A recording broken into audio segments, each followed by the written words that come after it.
boxes bordering on overflowing, and the newest newspaper had been left in the heap upon the step. The first sign that something was wrong was the porch light was on. Given it was the middle of the day, there was no need for it. Still, I didn't want to jump to any conclusions, since I had seen people leave them on while they left town to make it look like somebody was home. That's me, I do that.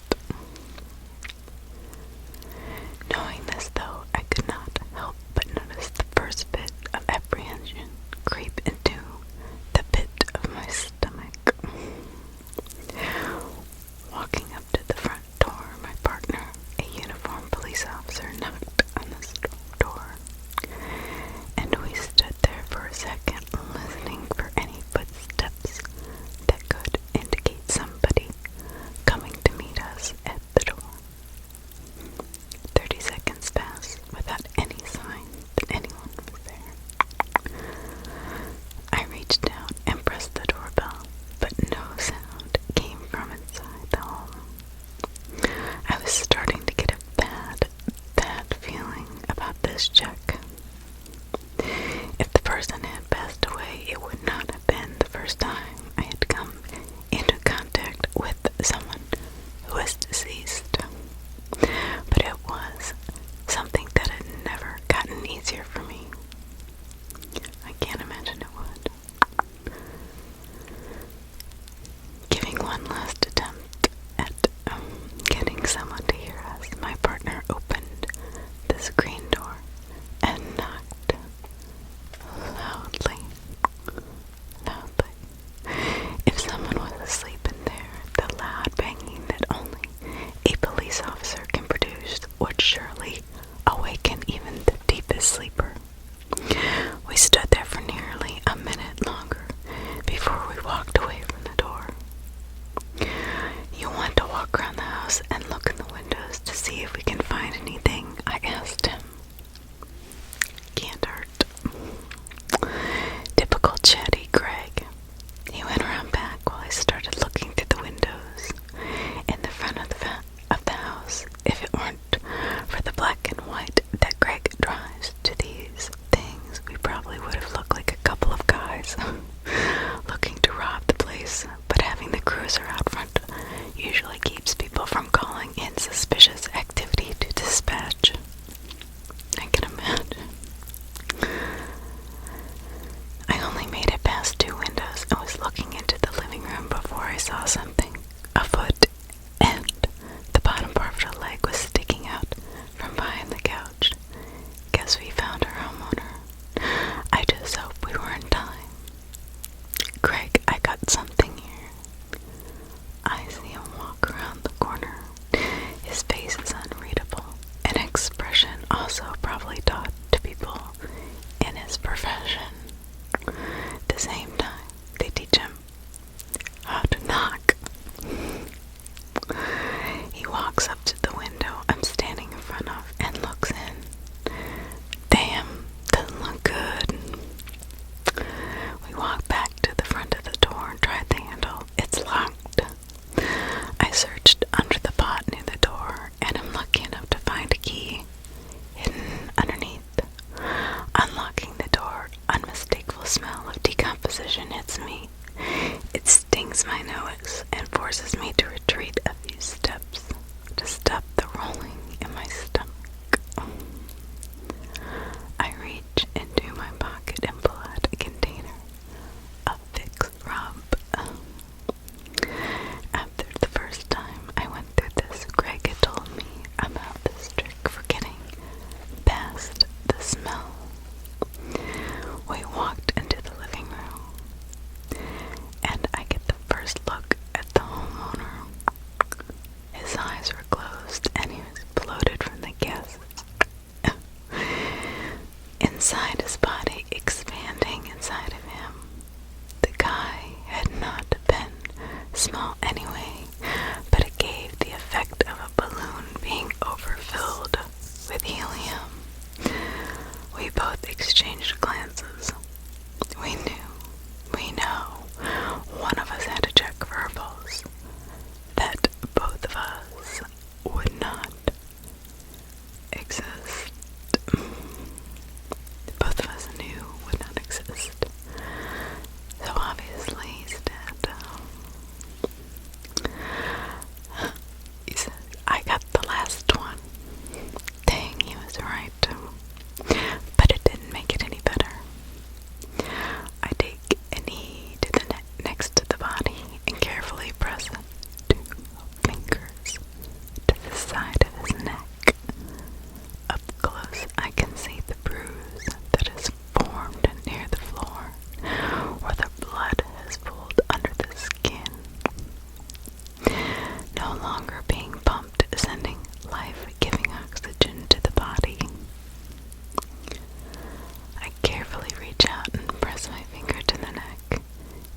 see that?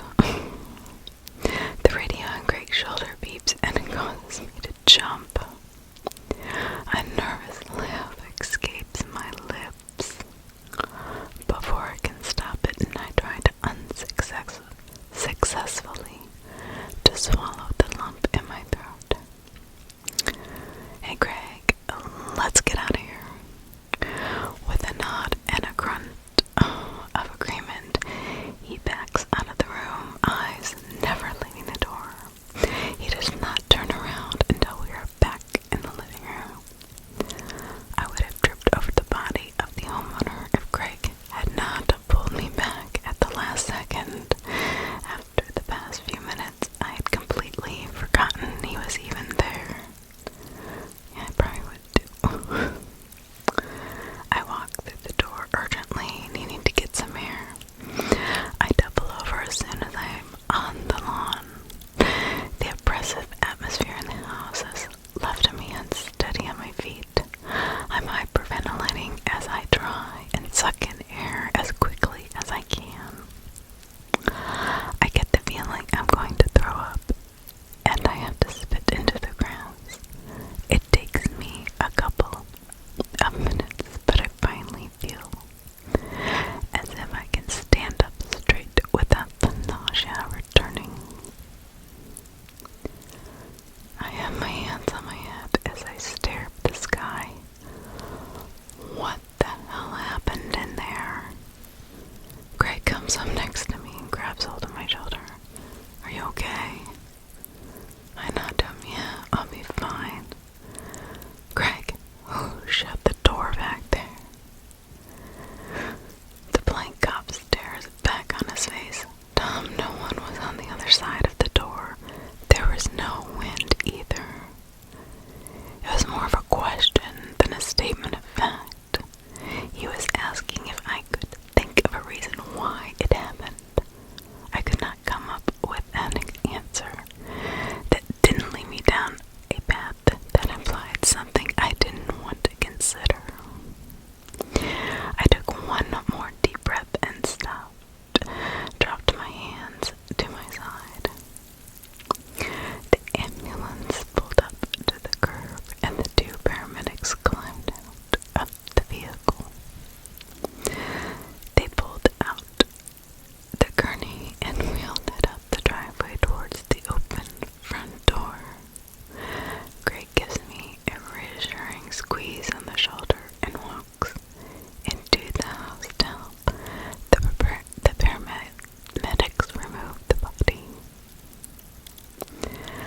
The body is loaded onto the ambulance, and it pulls away towards the hospital where an autopsy will be done.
It was accompanied by a heavy crashing thud in the depths of the house below.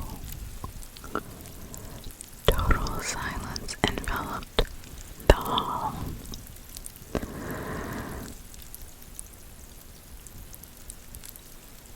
Nothing moved. By this time, I was paralyzed with terror and began finding my way into the living room for the fear of the lady being in danger. I saw nothing except furniture and fittings in the living room. But the whole way through the hall, I could bet that someone was following me, step by step. When I walked faster, it left it behind. It was left behind, and when I walked more slowly, it caught up with me, but never once did I look back to see what was behind me or who it was. I felt a cold chill of fright run around in my veins, not altogether as a result of the dense atmosphere, but nevertheless added its own horror. The forces against them, whatever it might be, was slowly robbing me of the will and determination that had brought me this far. There was real fear hanging precariously in a solemn atmosphere, but I still had to find the lady. I held the gun straight ahead of me. I could clearly hear the blood as it flowed through my veins. Even my blood appeared to be scrambling for safety. There was another patch of silence, and it quickly became ever so deadly, and then almost immediately sounds were beginning very faintly to make themselves audible in the other parts of the house. Every time I follow my attention on these sounds, they cease instantly. I silently prayed that the sound did not come nearer and that backup arrived as soon as possible. Despite that, I could not rid myself of the idea that there was movement going on somewhere in the other parts of the house.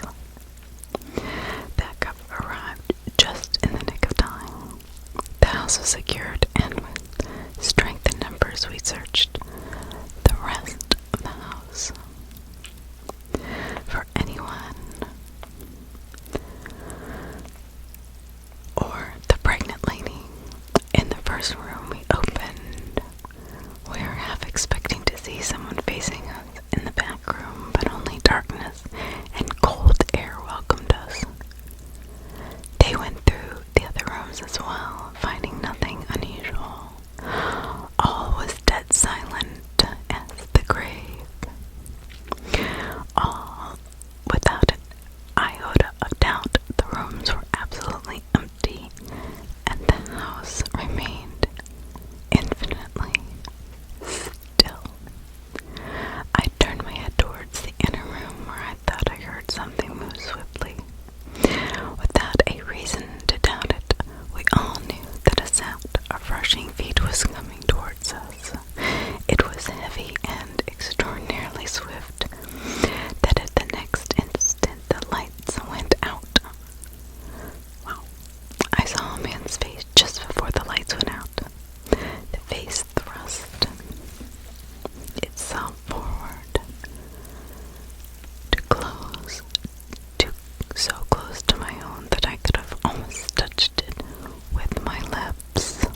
was no movement of hair or anything. For some seconds, only the sound of rushing feet was heard, the apparition of the face, and the almost simultaneous extinguishing of the lights.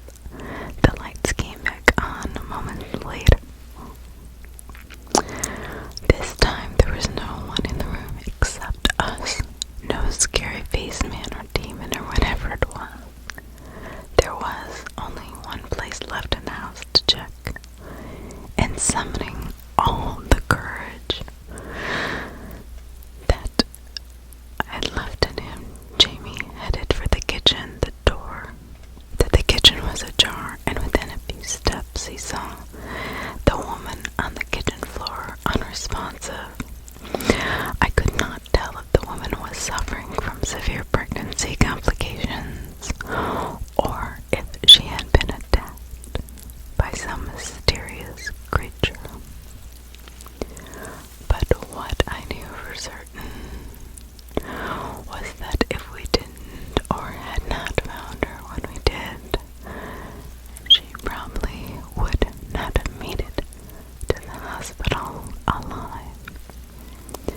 Back at the station after our shift, Jamie and I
experience it firsthand.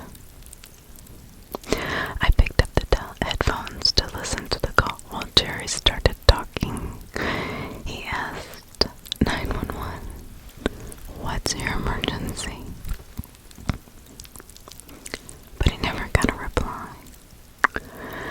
The line was empty for a few seconds. While Jerry tried again, "Hello, is there any trouble? Are you okay? Can you hear me?" We were used to being prank called, even the empty phone lines. But it was a rare sight for it to happen at this hour of the day, as we were close to midnight. We even had instructions to hang up on calls and not to keep the line busy for too long if the other side did not respond. So Jerry had to hang up the call, but without wasting time any further, he started looking up the location of the call. If we don't get a response from the caller, we usually check up the location of the call for any potential emergencies and do a wellness check. And that's what we did. We radioed for an officer to reach the location, but none of the officers were close enough to the location as compared to us. So naturally, I had to be dispatched for the place and received the whereabouts on my computer in my car. I was on my way to the location through the quiet passages, which otherwise are very busy roads, jam-packed with traffic usually. There were no sounds and I couldn't even hear the engine with the windows rolled up.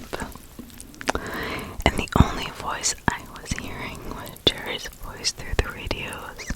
He confirmed that there were no previous incidents from the location I was heading to, and I would be quite safe. I wasn't even stressed about the potential encounter before this information, but now I doubted my gut. It was as if Jerry put a seed in my head, which rapidly turned into a tree. I like to blame that on Jerry, but deep down, I think I had the same thoughts as him all along, which only surfaced on his statement. I shook it off and traveled the rest of the way trying to think of her. I wanted to burst into the place to check for any potential dangers, but I decided otherwise. I instinctively knocked on the door, and in a moment a lady opened the long wooden door wearing a robe, which was unusually worn while giving birth to a newborn. It was very clear from the looks of it the lady was pregnant. I asked, "I am Officer Longston. We got a call from here. Is everything okay? Is everything alright?" It was clear the lady was clueless as me, and with a confused look replied, "Oh, I think you're mistaken. I didn't call for help." I said, "Ma'am, I'm pretty sure we got a call from your house. I think somebody else must have dialed the number." She cut me off mid-sentence and tried to reassure. "You're highly mistaken, officer. I live alone. Here, there's no one else who could have called." I did not hear her this time. I wasn't listening anymore. My focus had shifted from her. I was trying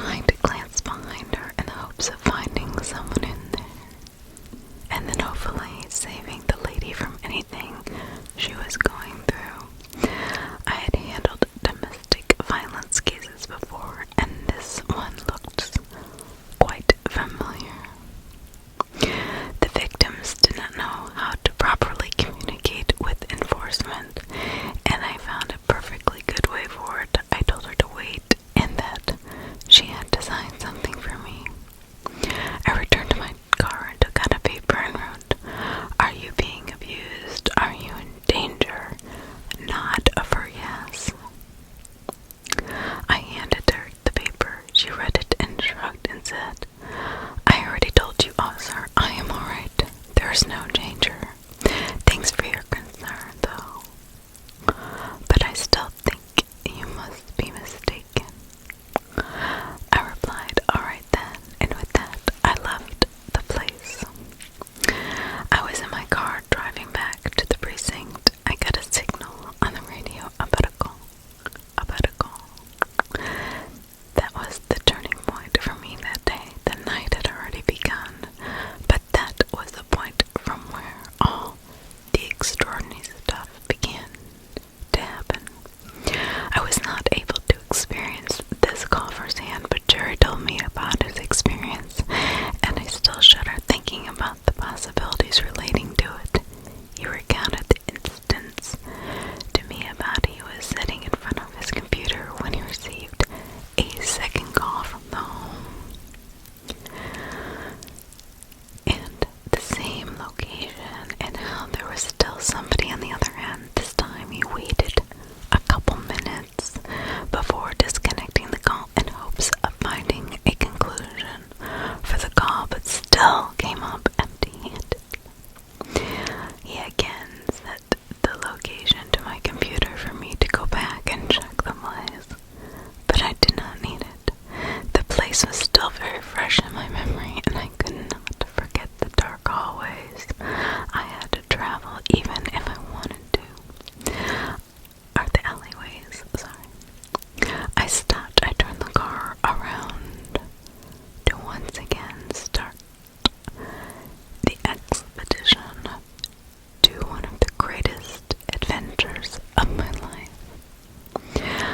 I was once again on the same path, but now I dreaded it much more. I should not have been so scared. It should not have been so scary, but something about it kept me alert. Thinking about it still chills my core. I reached the place once again and parked the car at the same spot as before. I was careful this time and made sure I did not make any noise, so that I didn't alert anyone about my presence. I slowly approached the house's main entrance, but was stopped dead in my tracks due to something that I cannot explain. I saw a shadowy figure, or maybe it appeared to me like that. But I'm quite sure that someone was there peeking from behind the blinds by the door. It quickly moved out of its place as if it was alerted by my presence. I could sense my fear coming to life, and to keep it in check, I placed my hand on my holster. I was now ready for any encounter that could have taken place. But it still did not mean that I was not terrified out of the outcome. I again wanted to barge in, but my instincts would not let me, so I knocked on the door and waited for an answer. A few seconds passed by, which seemed like an eternity to me, and I decided to knock again. When I did, still did not get a response from the house. I called for backup. I should have checked the surroundings first according to the protocol, but the thought of keeping a pregnant lady in danger for long, or maybe she was the danger, I could not have been quite sure, and did the only thing that would have provided me with some explanation. I tried to open the door in the hopes of getting in to open, but to my astonishment, the door quickly and quietly opened. My consciousness was in a constant state of pressure, and it made me act quickly to ensure the lady's safety. I wanted to be more patient, but the situation demanded otherwise. I went against my will and called out for the lady. I tried one more time, but something in me knew that I would not get an answer.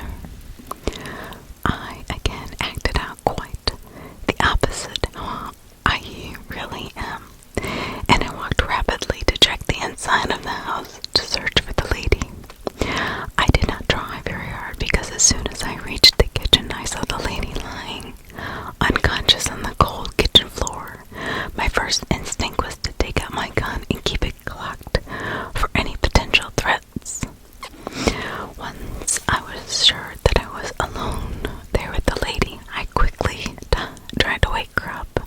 She wasn't responding. I tried to wake her up with water too, but it did not work. The thoughts of giving her CPR came into my head. She was pregnant, and the fact that she was still breathing made me not do it. I was on my heels, trying to make a decision, when I heard someone walk through the front door. The backup had arrived, thank God. My fellow officers made sure that the surroundings were completely empty and that there were no signs of anyone breaking into the house. Once we were sure that no one was there, we took the lady to the hospital. It turns out that she was facing some very severe pregnancy complications, and if I hadn't arrived at the location on time, both the lives could have been in danger. I was relieved at the conclusion, but in the back of my head, I was still very restless. I could not figure out on the fact that we got 2 blank calls from the same location, and the calls were not even much time apart. My fellow mate came up with the theory that she must have dialed the call and at the same time fell unconscious. While it made a little sense to me, it still did not explain the first unanswered call and the fact that we found no cell phone with the lady. When she was lying on the ground, I was desperately longing for some answers, but I had no place to look for them. Once we returned to the station, I was there talking to Mike, the fellow responder with me on duty, and the one who came with the backup. I was there explaining to him about my weird experience.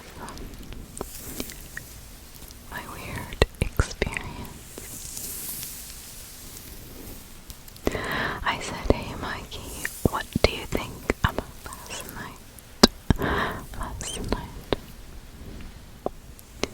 He quickly replied, "I'm not sure what you mean about it, but yeah, the experience was weird."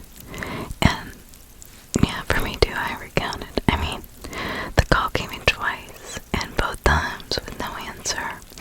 I was the first responder on the site, and then I saw something that, I don't know, Mike was jumbled and keenly about. And then, what happened there? I continued. I don't know, I just thought someone else was there too. I could have sworn I saw somebody peering out the blinds, and they weren't even parted, which was a weird sight for me, as it wasn't parted on the first time, and I'm not sure they would have opened them that late. I paused for a bit. The look on Mike's face told me that he was waiting for me to continue, and so I did. We even checked the place and found no body. The house had only one entrance, and I am also very amazed at the fact that I acted very differently. Mike asked, "Differently?" Yeah, it was hard to explain, but I don't think I was in control of myself last night. I was doing things against my will, and even wanted to stop doing it, but something kept me going. I'm not complaining right now, as I am very satisfied that the lady is safe. But still, the incidents I recounted are very hard for me to digest, and I desperately want answers. Mike listened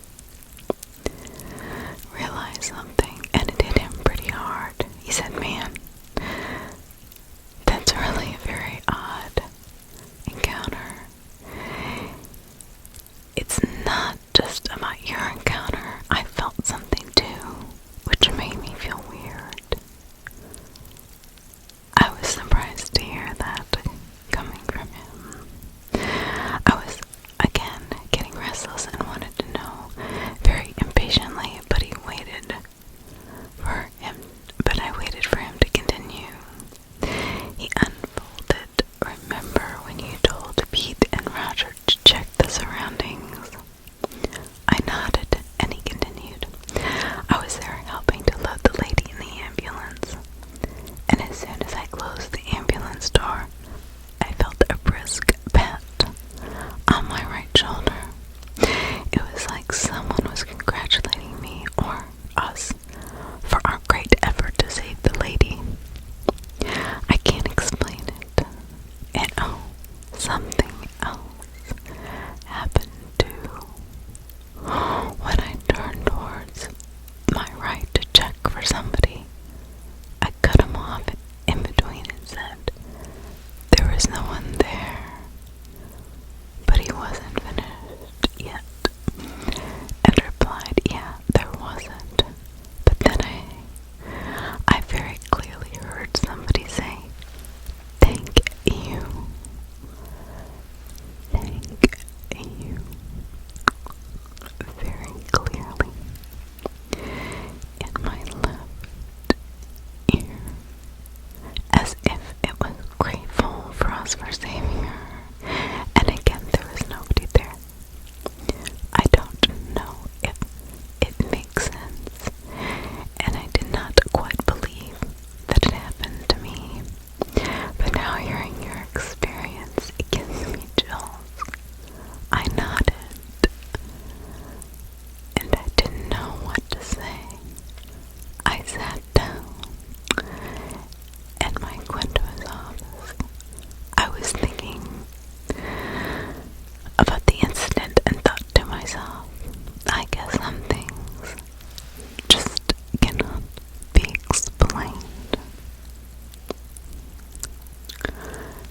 So we'll stop here with the library, and we will continue this tomorrow. I hope you enjoyed this, and you have a wonderful, wonderful, wonderful, wonderful, wonderful week. And everybody's off for President's Day, I assume. If you're not, I hope you have a wonderful day working. And stay safe.